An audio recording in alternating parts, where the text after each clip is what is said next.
Welcome to More Than a Refresh, a podcast about data and the people who wrangle it. Today we are recording from Astoria, Queens, Austin, Texas, and Saguaro National Park, Arizona. Our guest today is Glenda Sims, Chief Information Accessibility Officer at Deque Systems, Inc. That is a mouthful of a title there, Glenda. Tell us a It little bit is. about yourself. So I call myself Glenda, the Good Witch of Accessibility. And I started my journey of accessibility at the University of Texas at Austin.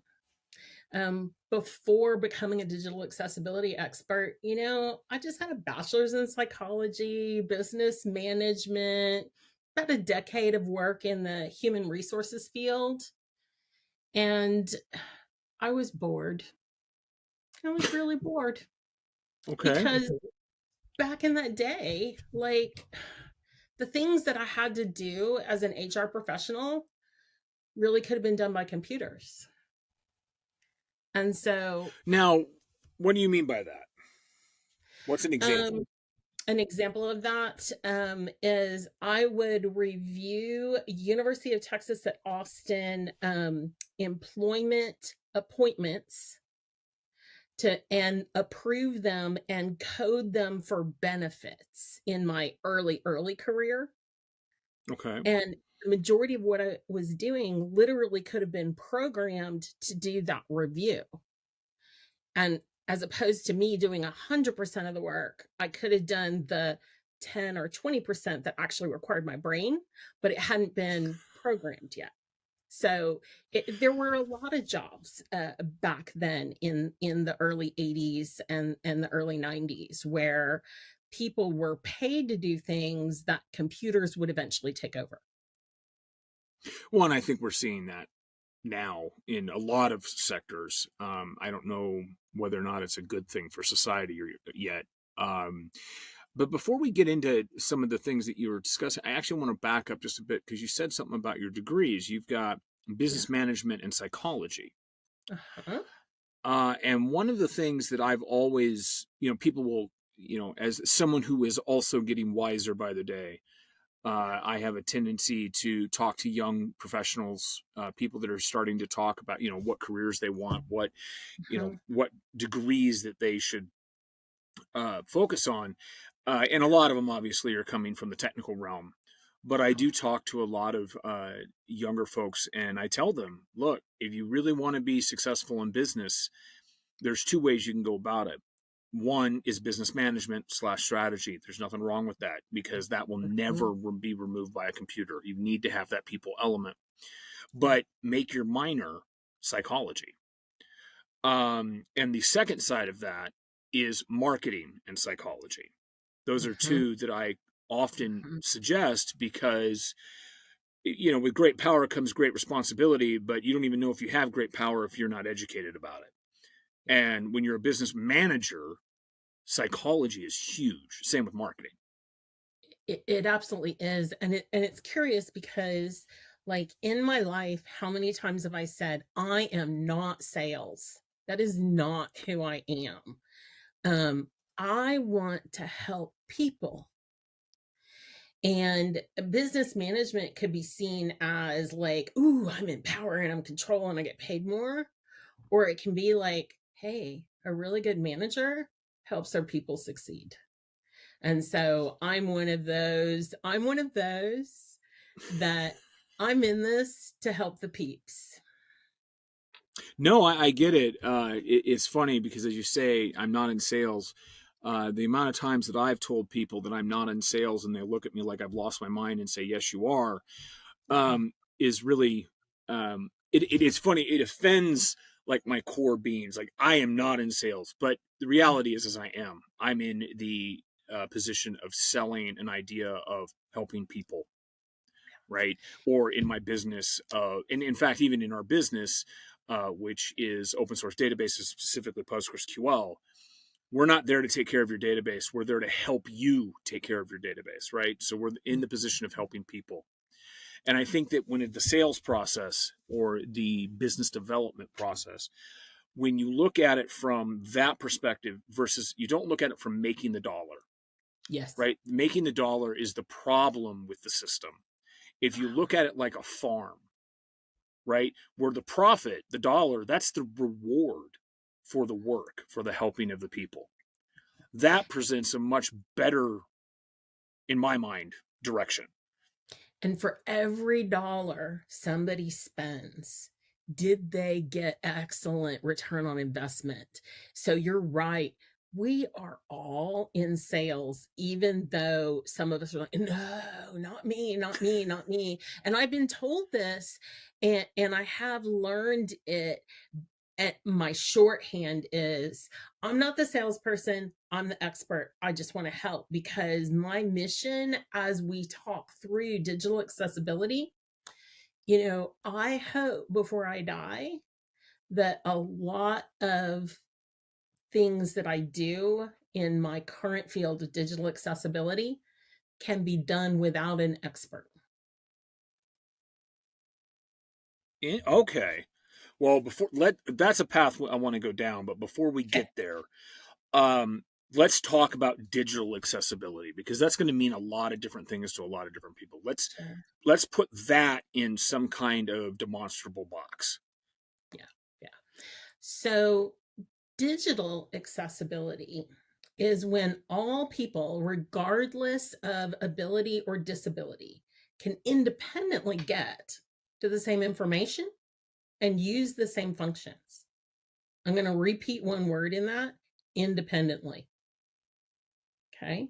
Okay. And I have to add to that, what do you mean by disability? And for this, I'm actually going to take off my little glasses, and I'm going to make sure I cover all the disabilities.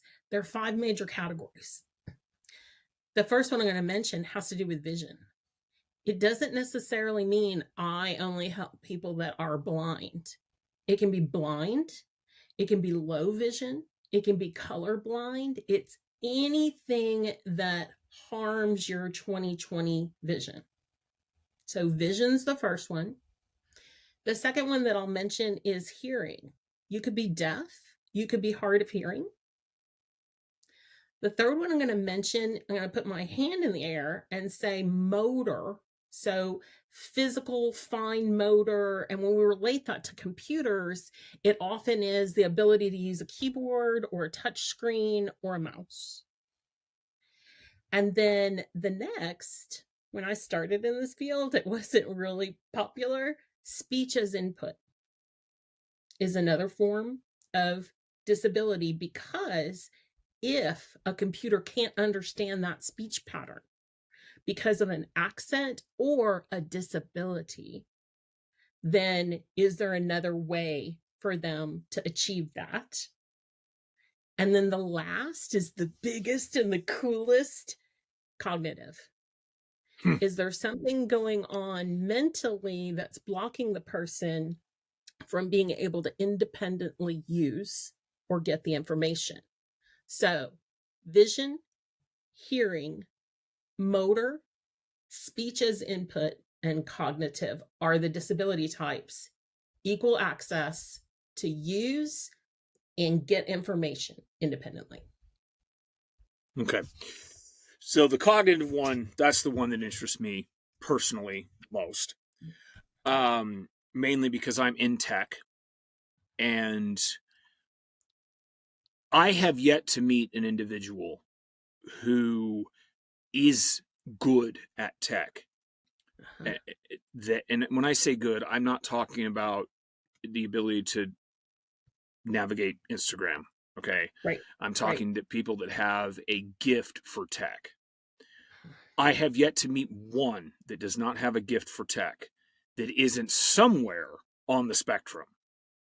Now, it may be very minor, all the way up to the point where, if you take like an Elon Musk, who Uh-huh. is, he's technically brilliant. He is a person that, people don't like to give him or affirm him because he's kind of a jackass in public, Uh-huh. but they don't.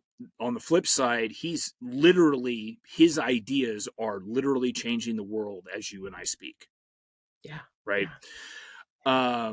So to me, that is interesting. The most or the most applicable, I think is more appropriate. It's not about what's more important, because we all have, the one you brought up as speech as input. I find that interesting, um, because you end up in a scenario where a stutter Yes. or Tourette's, Huh? or an accent, right? I mean, as much as I love it when my drive-by-drive directions are in an English or an Australian female accent, that Hmm. doesn't necessarily buy me transcribing capability, right? Absolutely.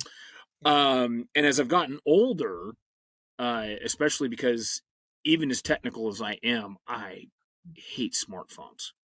And Hmm. I'm good on them, but they're just, Hmm. I mean, I got big hands, which means I have big fingers, which means I'm constantly fat typing. So I've got, as the transcription capabilities have gotten better, I find it interesting because they used to be okay. Right. Now they're getting really good as they start to analyze more and more dialects, the way people say certain things. But it also makes you articulate what you're going to say. Because if you say it one thing off, all of a sudden, you know, you have this great dissertation that has the word spaghetti in the middle, Yeah. right? And it was So fascinating. let's go ahead. As you were talking about that, you also mentioned something that falls into motor disability, and I just wanted to highlight it. You said you have big hands, and so you have Mm-hmm, big fingers. mm-hmm. Um, the accessibility standard is about to add minimum target size as an accessibility requirement. It's going You to mean for help my screen keyboard? for Well, everything they're that going to you have to just make the phones bigger.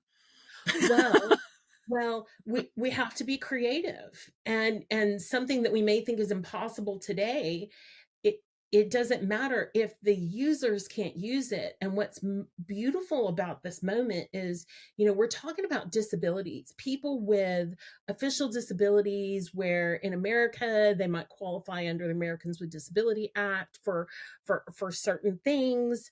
Um, there's this universal design space where you and I are benefiting from it with our accents and our fat fingers. And it is super exciting. So a person with a tremor might find a phone very difficult to use physically, Right. unless if you get that target size large enough, which then helps you. Okay, so that gets into. I have a note here that says, um, when we make things accessible, it actually helps everybody. Yes. In sometimes an unexpected way. So in what you're talking about here, you're absolutely right. If there was a keyboard, say that I could download and install, Right. that was designed, maybe it's for someone with a tremor, Hmm. or something, and somehow the keyboard would sense. Well, and actually, they probably could do this now if they really wanted to. It senses the size of the impact on the screen, and therefore could adjust, um, like the size of the keys that I'm touching. Hmm. So that Hmm. would help me. Although, my issue is just that, I mean, I'm, 5'11" and have the hands of someone who's 6'3" is my problem. But Yeah. that inadvertently, that solution would help me. And that's one of the exciting things whenever I step in and start solutioning the odd, the edgy, the, oh, you can't possibly make this accessible for people with disabilities. Those are my favorite things, because as I step into that space, what I'm not going to do is I'm not going to say to whatever a person I'm working with, you have to make this accessible. You need to deflavorize it, decolorize it. You have to ruin the design for everybody else. No. What we're going to do is we're not going to be satisfied until we find a solution that is accessible to the disability types that I mentioned, and gorgeous as it was before. And I bet you better for all people without disabilities. That's what I'm looking for. Okay, so I really want to get into this cognitive thing, but I need to get my Hmm. small business owner attitude out of the way first. Okay. All right. This is one of the things I have. I already read your profile and researched you, so respect was already high, but you reached the okay. I'm not going to come out of the gate swinging when you said independently. Okay, Yeah. and I think that that is vital. Independently be able to access the information. Now, I think you would agree there's a certain benchmark, right? Because there are folks. My ex-wife, for example, works with nonverbals, people that aren't going to be able to independently do this, no matter what. So they're kind of the exception to that rule, right? Well, what I'll say is where we are now, you're probably right. However, there is a group of people in what you might currently think couldn't ever do things independently that actually could. And I've got a dear friend, John Rochford, who is up in Massachusetts faculty, and he is the brave and the courageous that goes in and works with people with intellectual disabilities. Mm-hmm. What if you were the parent of a child that was only able or was able to achieve third grade reading and math? You're not going to live forever. Right. Who's going to take care of that kid when they Mm-hmm. grow up? Is there a way that we can help them have a job that they enjoy, that's needed? Is there a way for us to help them pay their bills accurately and balance their checkbook? That's the space my friend John Rochford works in, including can they get access and understand how to keep themselves safe in COVID or find their own doctor. And so where he's going, he's so brave and courageous. And it's an area where I myself, I've been doing this since the late 90s and I love it. And I'm a psych major. The cognitive space overwhelmed me for over a decade in accessibility. I wasn't ready to unpack it. I wasn't ready to say how can a user interface design solve a cognitive disability issue, because I was looking at it the wrong way. So it's interesting that you kind of went that direction. Um, I am not a person that believes that technology can solve all things Mhm. because it's what I do, right? And I see the limitations and I see the marketing that goes around technology. I Yeah. also see the very quick pace that technology, and I'm not a conspiracy theorist. This is just if Yeah. you look at the variables, technology is driving us to 1984. And so I have Mm. concerns when we start talking about regulation, when we start talking Yeah.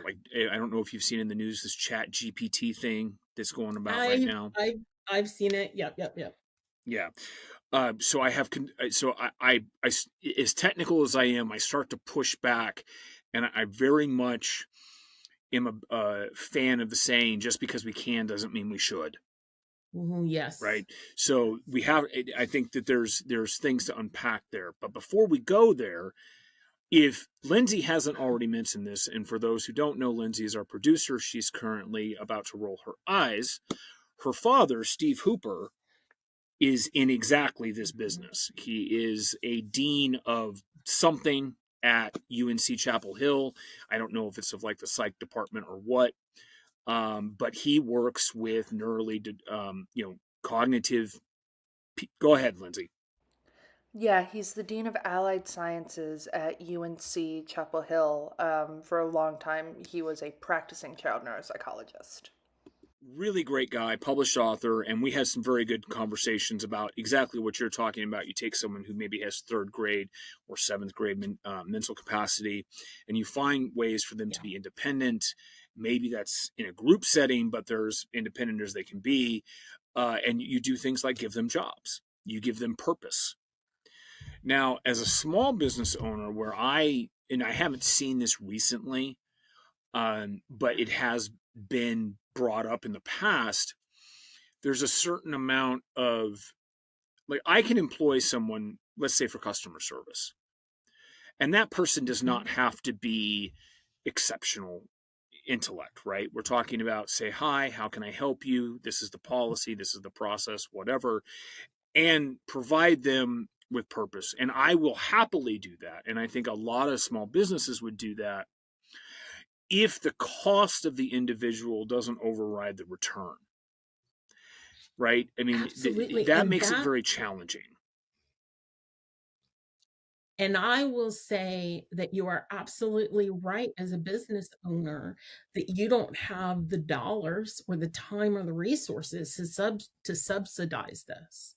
And so when we're approaching these problems, um, many times I'm brainstorming 5 years into the future, 10 years, 15, 20. Let's think back 50 years ago. Would anyone have imagined our phones are as powerful as they are? Would anyone have imagined that self-driving cars would be on some of our roads?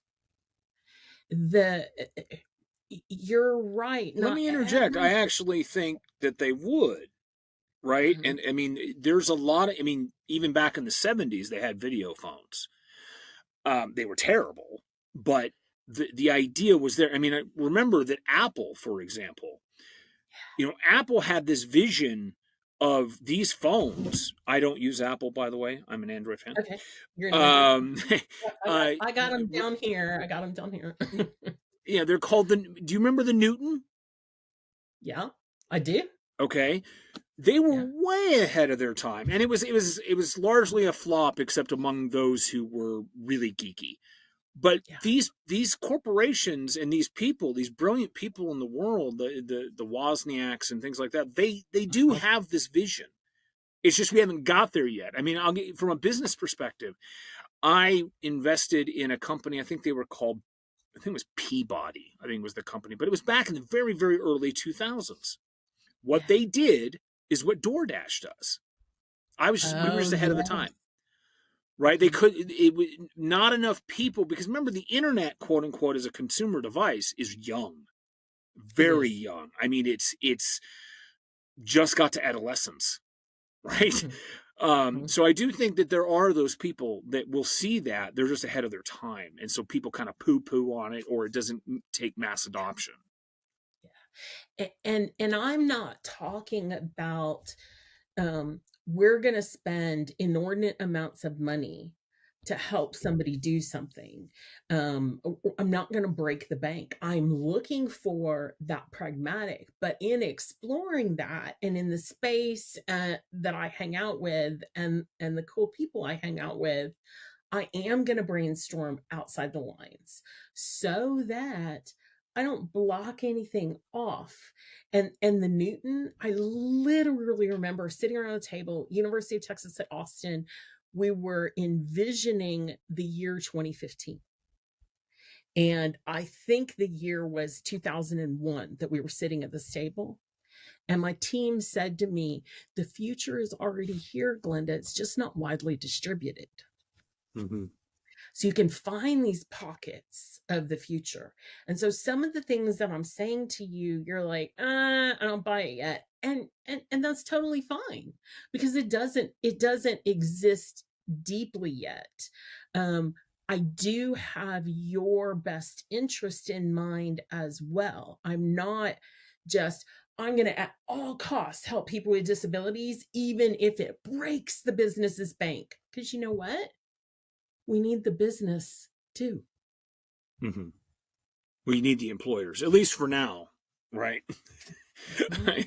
All right, so let's talk about DQ a little bit because we didn't actually get into that. What does Okay. DQ do? If it's digital, we can help you make it accessible for people with disabilities. And our goal is you become self sustaining. Because if we don't make you self sustaining, okay, if you absolutely want to pay us to sit there by your side year after year after year and help you, we will. But the moment you want to do it on your own, we want you to do it on your own. Why? Because the creation of digital interfaces is exploding, and I don't expect it to stop.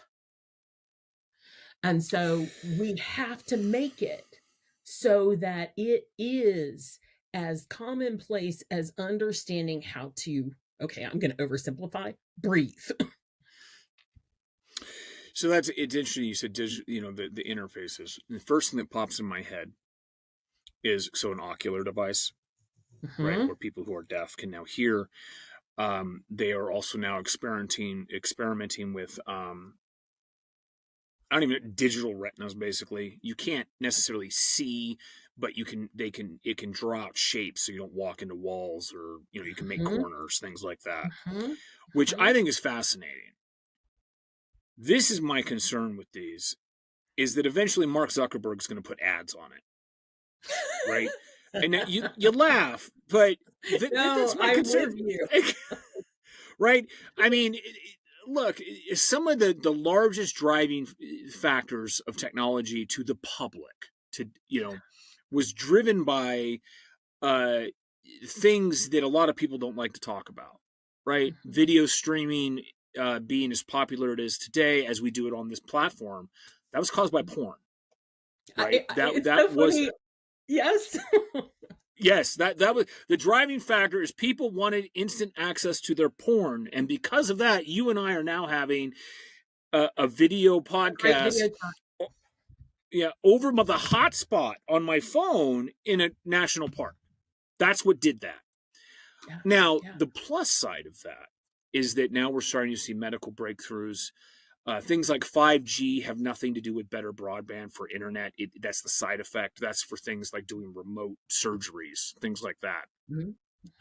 But Mm-hmm. the downside is that somebody is going to want to put ads on there. Somebody is going to want to interface with your interface to the world. And that's scary to me.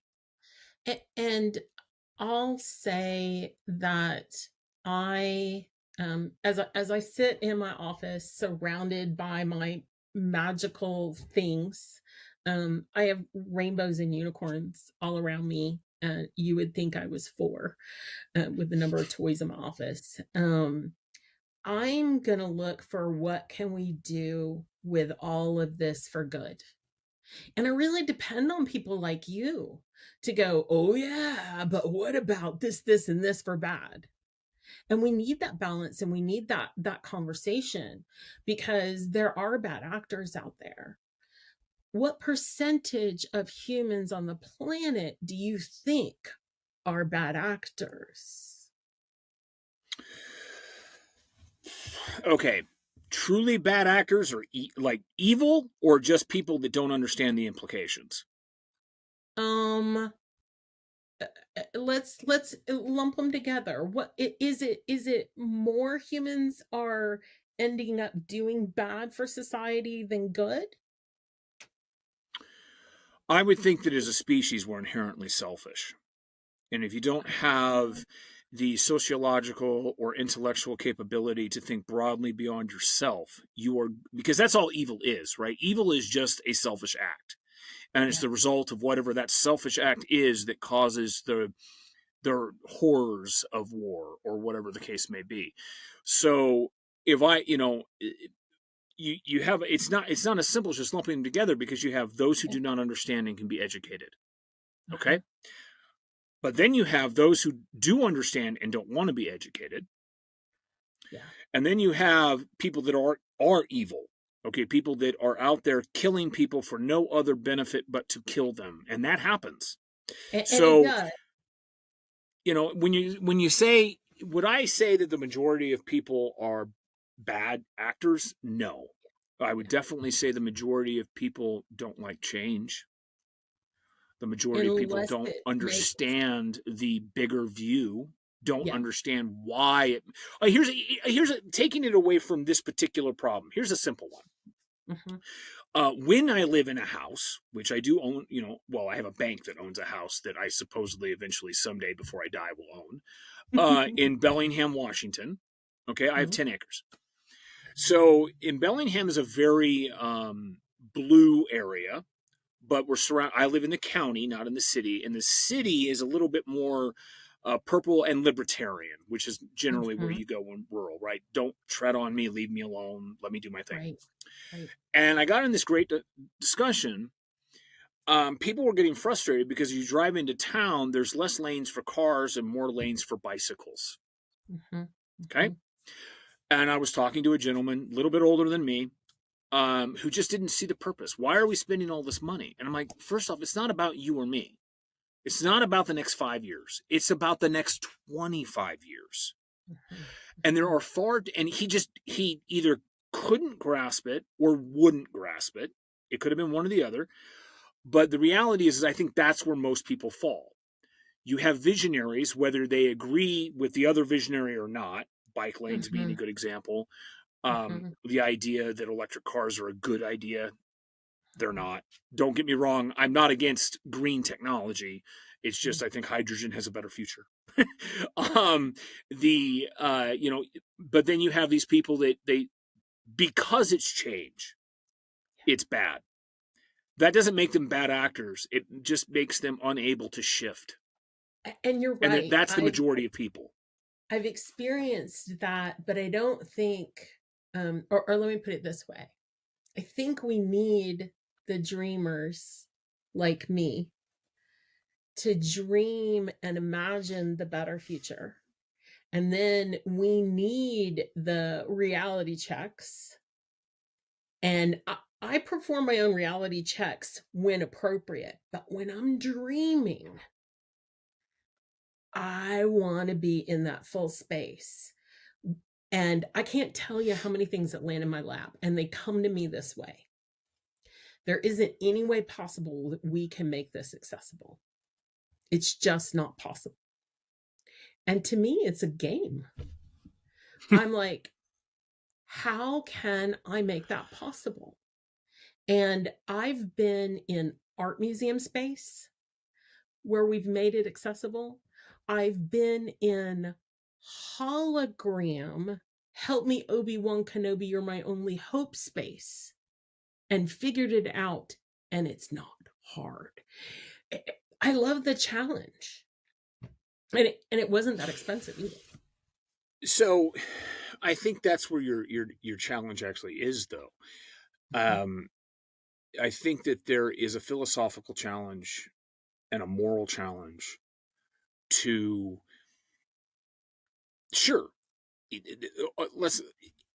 technology can achieve things that we purposely don't let it achieve. And that's for good. Okay. Because when you start talking about, there's a lot of folks that think that the government is good. Okay. But the problem is government is inherently bad. It's just that it can do good things, just like humans, because it's run by humans. And humans by default are selfish, which means they're going to do what's in their best interest. Now, one of the things that I've always professed to is that I will take care of myself before I take care of somebody else, because I can help 1,000 people if I'm taking care of myself. If I'm not taking care of myself, I can't help anybody. Yeah. Yes, put the mask. Exactly. Mask on your face first. Absolutely. Absolutely. Yeah, that type of thing. But I wonder, in the space that we're kind of diverging here, because in the space that we're talking about, when we're talking about enabling the disabled, right? Because disability, a lot of people have a tendency to have a negative reaction to the idea of disability. Oh, I'm not disabled. Well, you know what? That is true. I'm almost 50 and I can't read up close without these anymore. Okay. It doesn't mean I'm incapable of functioning. It means I need something to help me get back to 2020, for example. Exactly. And what's interesting, go ahead. No. Please go. So what's interesting is, as we've been discussing this, I think that it sounds like I live in the clouds and that my feet aren't on the ground. And what's fascinating is that I am so pragmatic. when it comes to when I spend my client's money. When it's my client's money, no. But I'm trying to also be 10 steps ahead so that I don't get sideswiped with a client need that I don't know what to do with. So that's why I play in these other spaces. And so if we bring this back, what I want to say is the cognitive space surprised the heck out of me once I was brave enough to open the door. And the person that helped open that door for me is a woman by the name of Lisa Seaman. And if you look her up, she's in Israel. She has done so much work in the area of cognitive disability. She is neurodiverse herself. And one of the things, I was sitting at a conference and she was speaking, and I'm trying to open my mind to not be overwhelmed by helping people with cognitive disabilities. And Lisa said, we're starting with ADHD, dyslexia, and she named like 3 more. And I went, oh, I don't have to start with the thousands and thousands of medical diagnoses, which is what kept overwhelming me. What if I just looked at dyslexia? What if I just looked at ADD? And that helped me take a deep breath, recognize we should chunk things, put the rest on the backlog. What are we going to work on right now? And when I got to do my first, go ahead. Let me interject here for the listeners. Can you define neurodivergent? Neurodivergent. And the reason I say this is that's actually a relatively new term to me. I knew it beforehand, but it also sounds pretty popcorn. So pretty popcorn. Okay. So it's a way that I am meaning to be respectful to people that have a different brain pattern than I do, or a different brain pattern than what is currently thought of as useful in our current society by the average human being. And so for years, I want you to think about the school environment. I was going there, so bring it on. K through 12 environment is not based on, it comes from a factory kind of model. It's mass education. And one of my best friends is a teacher. So please, any teachers, professors, I love you and I love what you do. But what happens is there's a certain mind that works really well in this. I need you to sit down. I need you to be quiet. I need you to focus. There's a certain mind that works well. I have one of those minds. And then there's a certain mind that doesn't work so well in that space. So we valued the be quiet, sit down, and focus mind. And we've devalued the, what they call the hunter mind or the ADD mind. And the ADD hunter brain is a brilliant brain that worked super well in, well, actually, it's brilliant in sales. It's brilliant in leadership. It's brilliant in a lot of places. But some of our structures don't create an environment that's conducive to that brain pattern. And so when I say neurodiversive, it's a different brain style that's not fitting into the current factory model. Okay. So, and I know Lindsay is just waiting for this, so I'm gonna take a second to see how I can formulate my thoughts on this. All right. It's not the factory model, it is the conformist model. It is the model that drives productivity and profit into everybody's hands except for the people that are in that model. People say, oh, that's not true. We're trying for the better. Now, I believe you are. But the idea that, keep in mind, when you call it the factory model, You are affirming exactly what I just said, because the factory model is to produce cheaply, as Yep. much productivity, to Yep. make as much profit for the board and shareholders as possible. That is the factory model. So what we've done is we've imported the selfishness and greed into the public school system to derive the next series of workers to continue to produce that abomination of society. And then what happened is because of the way that education continued to move forward, the powers that be said, these people who do not conform, I'm one of them, by the way, in case that wasn't obvious, are broken, so we must label them.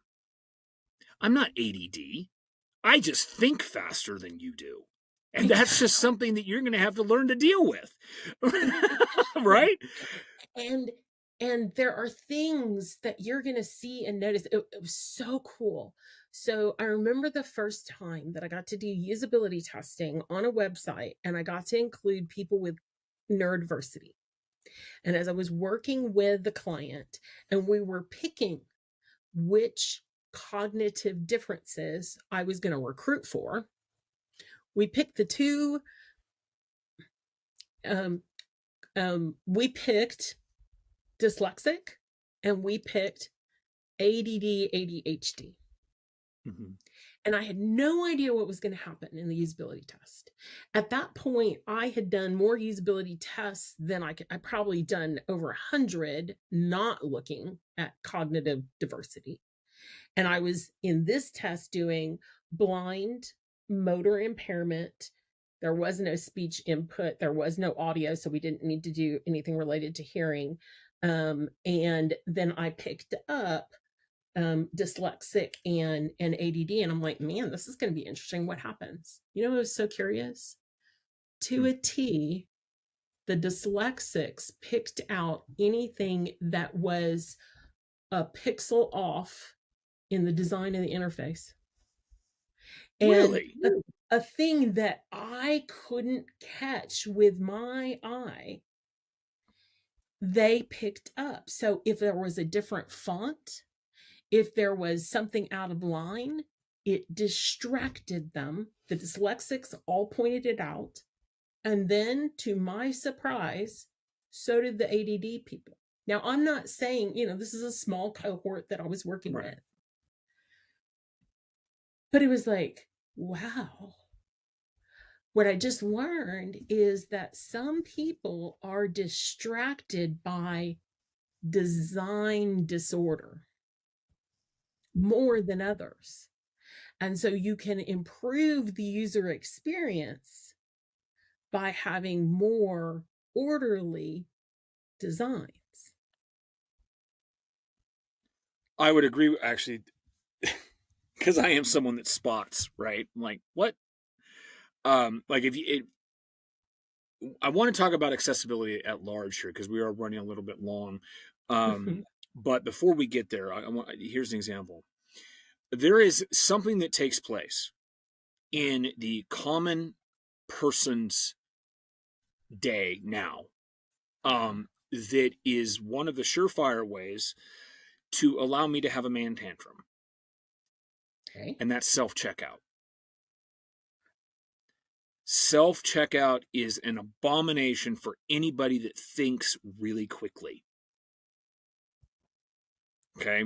Because they design it for the experience is, yes, the experience is for your, I don't want to say average, because that's really a bad label, because I don't think anybody's average. I think that you have great gifts in one area and you're average in others, but it's designed for the common person's experience. Yeah. So there are times when my partner's just like, you know what? Why don't you go into the electronics section, or why don't you go out to the bus or whatever, and I'll take care of this, because I get to the point where I want to punch the screen because it can't keep up with me by design. Right? It's designed to go slower so that the people that are reading the screen are inputting things, are searching, finding. It's all at a pace that the common person works in. Yeah. And this is what's so cool about the research that's happening in accessibility, where my feet aren't on the ground. I am up in the clouds and I'm dreaming, is that we're not going to put that cost on you in your everyday small business or your everyday large business unless you really want to get into the research with us. But in the beginning of accessibility, for the physical disabilities that I've talked about, vision, hearing, motor, and speech, there is often a one size fits many solution. The moment we enter the cognitive space, there's a one size fits one. Mm-hmm. And that makes you go, oh, well, then it's too costly. We can't do it. What it just means is that we need some dials. We need some personalization. There is no one size brightness on your monitor, on everyone's monitor that works with their eyes. They need a dimmer and a brightener. And so as we experience this, and as you were talking about, oh, this isn't working at the speed I need to work at. That's what cognitive accessibility is going to bring us. Because So they need those dials. That's the part we haven't focused on yet. We were kind of diving into it slowly. And I know we should talk about accessibility at large. If you have a little bit of time, I really would like to talk about the cognitive stuff, because being in tech, I see it. From a personal perspective, one of the problems that is a constant battle for me is that my brain is moving so fast in a particular direction that I'll say something and I didn't even realize I said it. Like someone will say, well, you just said X. And I'm like, no, I didn't. It's because I'm already 3 weeks ahead. I kept going. The other issue that I have is that I'm concrete. So if there's a concept that is presented to me that I haven't encountered before, I have to put my hands on it. Yeah. I can't just give me Legos, something that I can, work around and like, oh, okay, now I get it. And in a very practical sense, for all of our technical listeners, I will explain how this is very real in my life. When I was a kid, I had to take geometry. I failed it miserably. Why? Proofs. I hated proofs. I'm like, I already have the answer. Why do I have to prove it's true? And so I just didn't get it. It wasn't until I was well into my technical career and I had to write test cases for my code. And since I hand wrote it, right, I typed in this test because this is supposed to return 1. Does it return 1? Yes, great. And instantly I went, holy crap. That's what they were That's trying to a geometry proof, right? I had a concrete way to demonstrate what was trying to be taught to me 30 years ago, but they weren't able to do that. And that is, oh my God, 35 years ago. I'm getting old. So I didn't have that. So that's an example from my end. So let's talk about that. Talk to us about the because this needs to be, I don't like the labels, but I do think like the neurodivergent, I think that, I know you're being respectful, but for me, it's not. It's like you're labeling people who are exceptional instead of labeling people who are not, for the benefit of the people who are not. Right. And it's not that they're not good people, but there's a large swath of the population that are not exceptional. They're just who they are. They do their thing, and they're awesome people. But then you have your neurodivergent people. They are exceptional in something almost always. Yes. And just like when we were talking earlier about bad actors and that there was a combination, neurodivergence can be the brilliant neurodivergent. It can be the I'm different, but not that terribly different from you. I just need this or that to learn better. And then there are people at this far edge where their cognition is something we haven't figured out how to enable them to communicate or be more independent. So there's a whole realm of that. And what I want to challenge is this. So, out of curiosity, what's your formal level of education? I have two bachelor's degrees. I do not. Okay, I have two bachelor's I'll degrees. be perfectly honest with you. Because of the way the factory model works, I Yep, dropped out of high school. yep. I went to college. I was excited and inspired by college only to get kicked out of class because I was smarter than the professor. Never went back. The last time I held employment was 1999. Everything else I am self-taught, or attended a seminar or whatever, but largely self-taught and through observation of growing a company, growing a community, learning the differences between people, and largely reaching a point in my career where I didn't have to care what the normal person thought, which allowed Exactly. me to actually embrace the differences of actually be inclusive because I didn't have to care about what the normal person thought anymore. And I'm going to suggest, based on what you just said, that the current brick and mortar education models that were built during the Industrial Revolution are based on jobs that aren't highly brain intellect centric. True. And so that factory model of schooling worked appropriately for that time period. But I read a beautiful book, I think it's by Daniel Pink, about how left brain is what we need in this information age. It's not the same model. And the sit down, be quiet, focus, and do what you're told is not the skill set that we need as much in this information age. And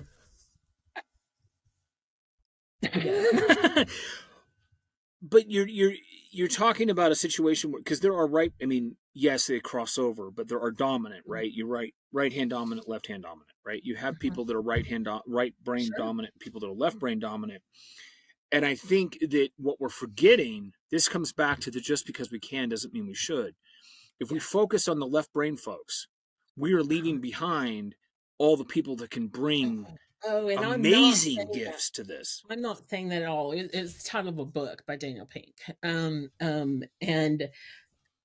let me bring it to this concept that's been floating back and forth between my head and when I asked you your education level, what I was going to say is this. Okay, so I got two bachelor's degrees. What is that equivalent to? Grade 16, right?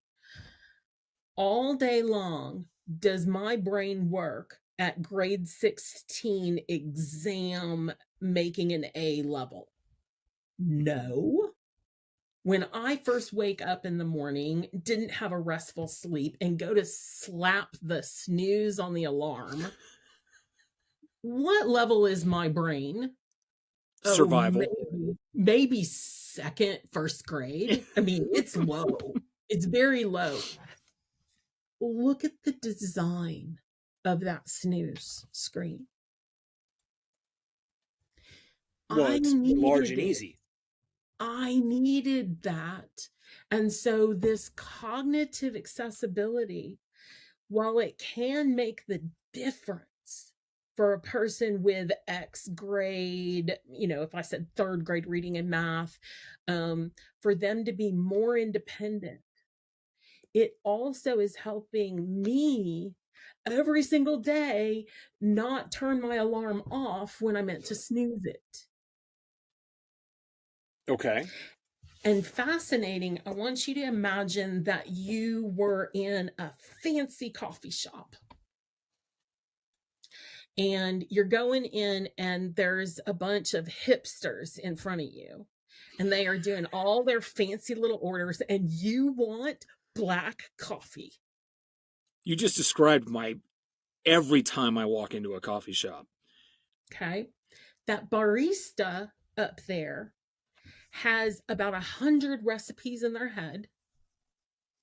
They've got a line of cranky, maybe entitled, selfish humans ordering these wild combinations of and this and this and this and this. Lots of noise, things being spilled. Guess who needs more cognitive space? That barista. Did you know that there's a coffee shop, it's over on the East Coast somewhere, that hires people with intellectual disabilities?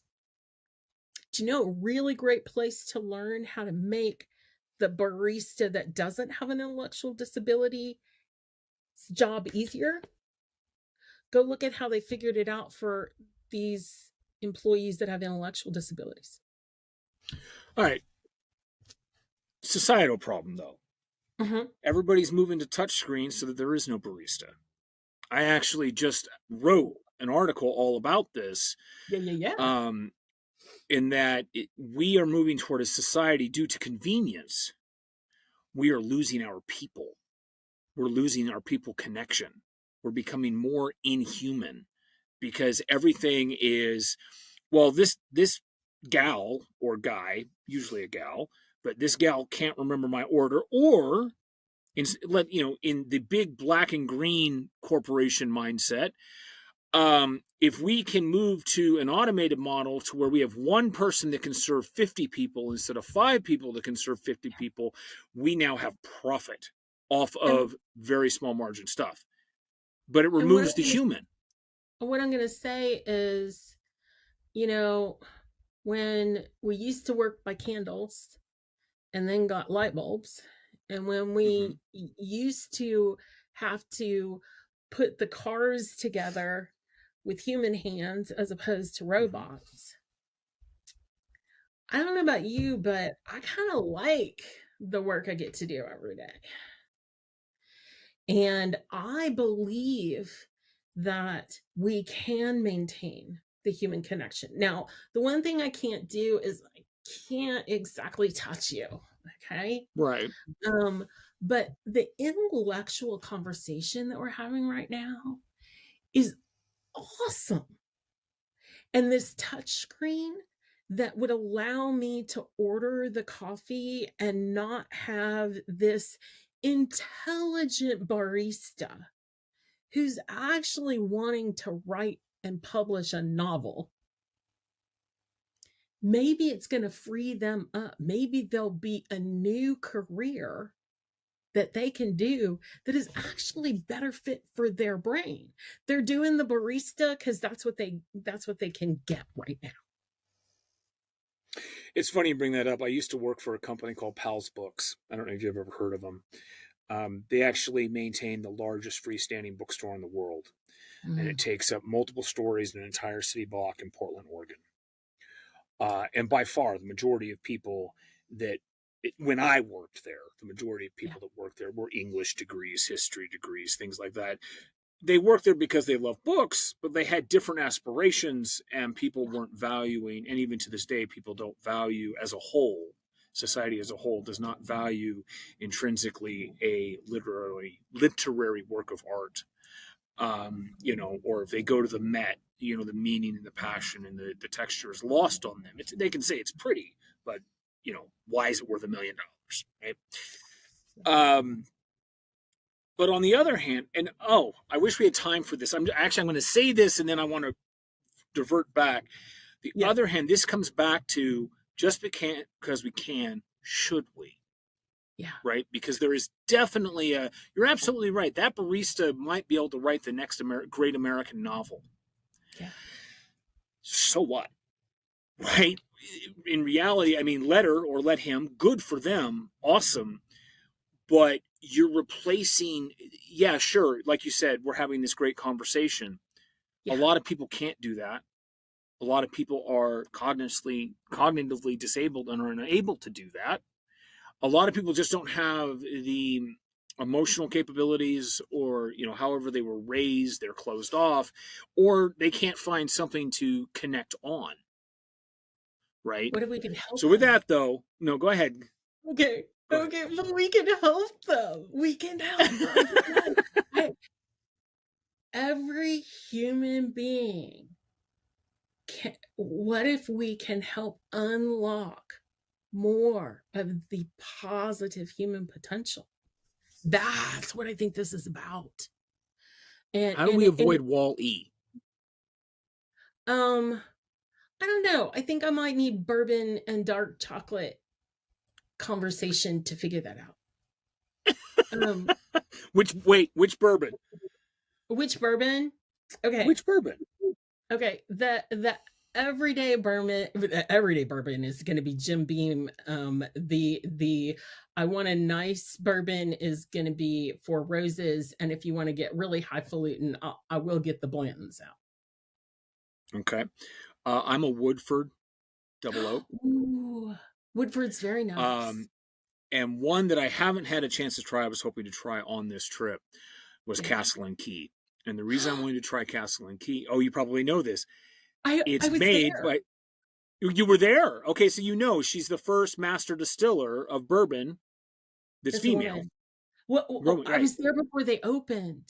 I went on the Bourbon Trail with my husband and a dear friend of ours, and we're traveling between. I think we had just come from Woodford, and we're on this little teeny road, and we blow past this amazing building that hasn't completely been renovated yet. They're not open yet, and we're like, "What was that?" And we turned back and discovered it was where Castle. So I haven't been since they've opened. I need to go back. Yeah, it's on our list.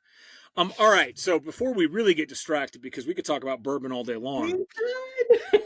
Yes, let's talk about accessibility at large, because that is the key here. I think it's important, and I think our guests, we need to have an understanding that this isn't about necessarily wheelchair ramps, right? It's a little bit more than that. It is. So define accessibility for us. Okay. Unlocking the doors to the digital space so that people that are blind, low vision, colorblind can do the same thing you and I can do.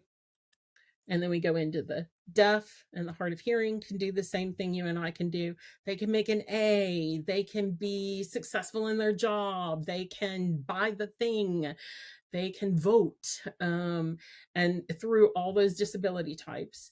Now, when we get into the cognitive space, you and I have played a lot in the edgy areas. That's not part of law yet.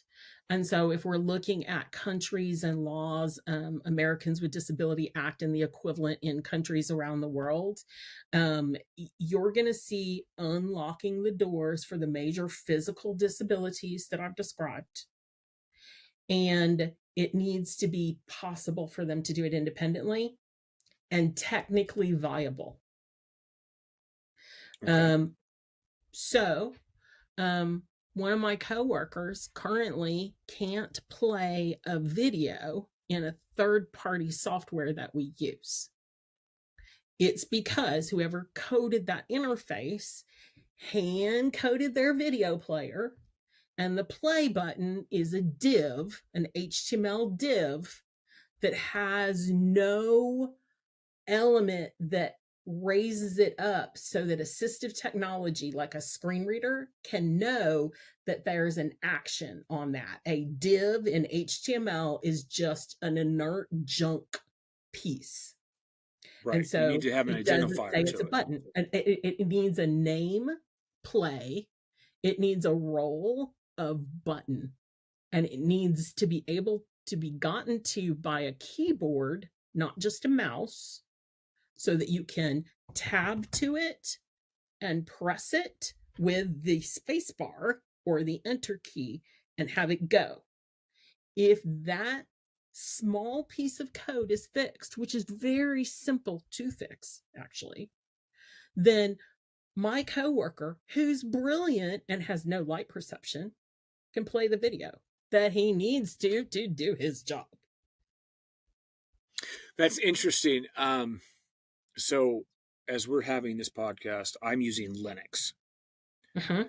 and I use the GNOME interface Mm-hmm. for Linux, which takes a lot of hardcore old school Unix principles. Yeah.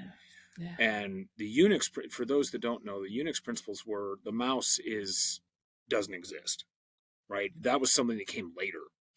Yeah. So to this day, one of the situations that I run into is that I turn off the trackpad Mm-hmm. because the trackpad just gets in my way. I hit it with something, all of a sudden I'm editing a different piece of a document. It's Yeah. trackpads are broken.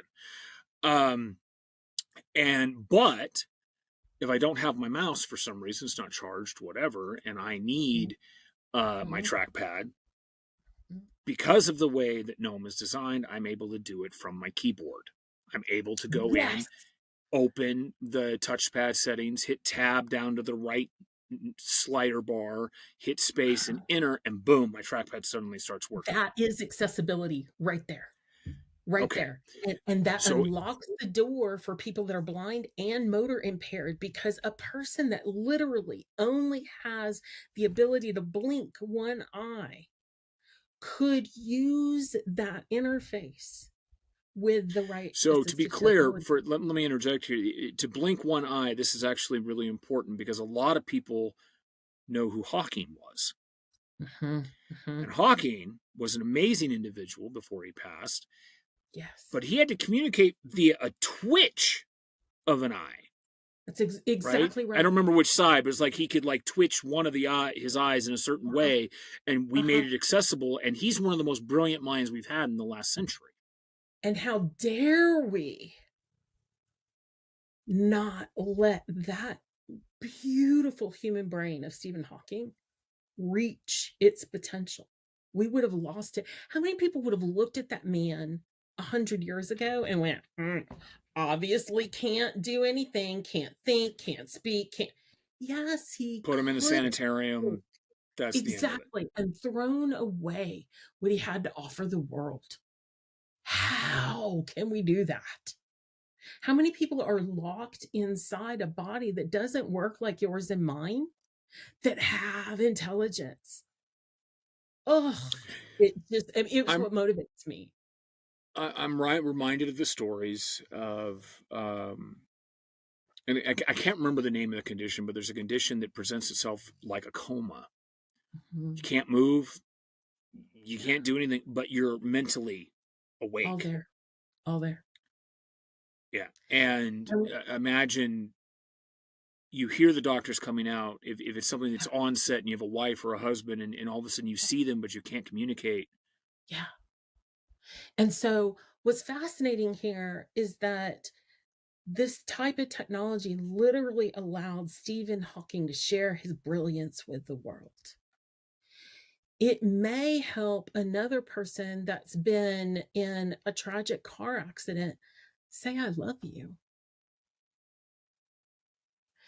Because it's all they can do. It So, may allow you and I to do something in an emergency situation that it's not a disability thing. Stephen Hawking needed it to use the computer. You and I got to have our iPhone recognize that. How about the friend who has a heart attack and their watch picks up that they just hit the floor? so everything that you've said is good. Okay. Absolutely. I think that those things that are mentioned, that technology enables and allows a fuller life and to help people is good. Yeah. My concern is that all of these good things, how do we protect against the inevitable bad thing that follows? I'll give you an example. Okay. Your situation that you say, you wear a patch or something, it detects that you've fallen. You're at risk, so you wear this thing and you've Mhm, fallen. mhm, mhm. Eventually, someone is going to propose, now we want to use it to detect their location. Now we want to use it to detect where they are, what they buy, when they have sex, Yeah. all that stuff. right? And there's going to be somebody like yourself, no disrespect, who's going to say, but it's for good. And everything I just said is bad. And this is why we need the rainbows and unicorns people like me, and the security, protection, privacy people. And don't get me wrong, I care about security, I care about privacy. Sure. That's not my muscle. And so I need those people. And what I want to tell you that's super fascinating, when I was at University of Texas at Austin working and learning digital accessibility from my accessibility dad, Dr. John Slayton, professor that was there, the one thing I learned is my best friend in making accessibility happen at an organization is often my IT security group. Mm-hmm. Because the two of us can work hand in hand in figuring out what needs to be accessible and secure. When accessibility and security butt heads, you know what we need to do? We need to step back and we need to look at the big picture from a business, from the public, and we can't just look at the person with the need, the individual. Mm-hmm. And then we have to make an intelligent leadership decision as a business. There are some exceptions in security for cognitive related to logins and passwords. If you can't figure this out, and yet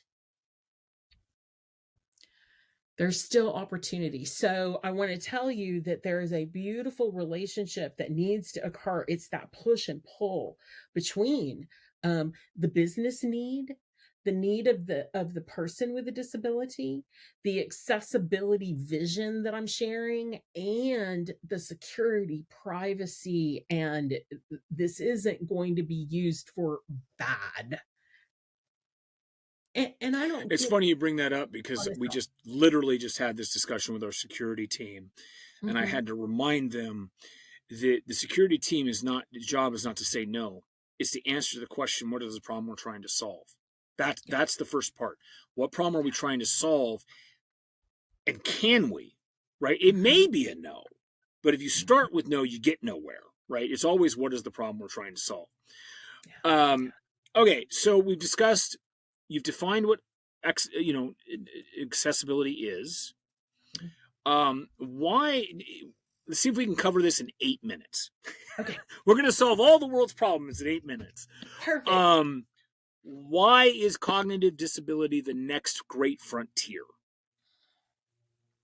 So when I look at the occurrence of physical disabilities, non-cognitive disabilities, it's significant. And how they relate to a person's ability, if I count numbers of humans with physical disabilities, it's significant. And then when I add the cognitive, every statistic where I've been able to get to cognitive numbers of people, the cognitive numbers are significantly higher than the physical disabilities in any given population. Give me an example. Okay. University of Texas at Austin, students can go to the Services for Students with Disabilities and say, I have a disability. I'm blind. I need this. I'm deaf. I need this. I have ADD. I have dyslexia. I have all kinds of things. I need this. It's a way for us, it was a way for me when I worked at UT to understand in the population of 50,000 students, what percentage of the students had blind needs, deaf needs, motor needs, or speech input, or cognitive. Cognitive numbers way outnumbered. And are we talking 30% versus 2%, or? I would have to go look it up. I don't want to throw numbers, but it was big. It was double digits versus, in some cases, single digits. Was Okay. it all the way to 30, or was it, I can't remember the exact numbers, but we see this over and over again. And you mentioned something at the top of the call. In the field of technology, you sense that you're working with people that have cognitive differences many Yes. times. Okay. Yes.